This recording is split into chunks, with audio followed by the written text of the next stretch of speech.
അതുപോലെ മെയ് മാതത്തിലെ എന്മേൽ വിഴുന്ന മഴത്തുള്ളിയെ എന്ന് തുടങ്ങുന്ന ഗാനം, അതുപോലെ തന്നെ ലവ് ബേർഡ്സിലെ നാളെ ഉലകം ഇല്ല എന്റാനാൽ എന്ന് തുടങ്ങുന്ന ഗാനം, ഇതൊക്കെ എനിക്ക് ഏറെ പ്രിയപ്പെട്ടതാണ്. അതിൽ ശബ്ദകോലാഹലങ്ങളൊന്നുമില്ല. കേൾവിക്കാരന് ഒരു കേൾവി സുഖം പ്രദാനം ചെയ്യുന്ന ഗാനങ്ങളാണ് ഞാൻ പറഞ്ഞ ഈ 3 ഗാനങ്ങൾ. ഹിന്ദുസ്ഥാനി കർണാട്ടിക് ബേസുള്ള ഒരുപാട് ക്ലാസിക്കൽ ഗാനങ്ങൾ AR റഹ്മാൻ കമ്പോസ് ചെയ്തിട്ടുണ്ട്.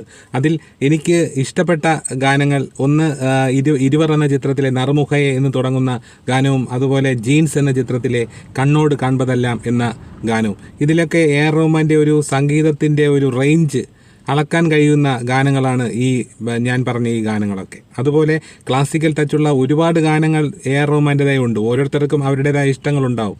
എനിക്ക് ഈ ഗാനങ്ങളാണ് എനിക്ക് ഏറ്റവും ഇഷ്ടപ്പെട്ട ഗാനങ്ങൾ. സംഗീത ചക്രവർത്തി AR റഹ്മാൻ ഇപ്പോൾ അനിരുദ്ധിനോട് പറയുന്നത്, കൂടുതൽ ക്ലാസിക്കൽ സംഗീതം വശമാക്കിയാൽ കാലത്തെ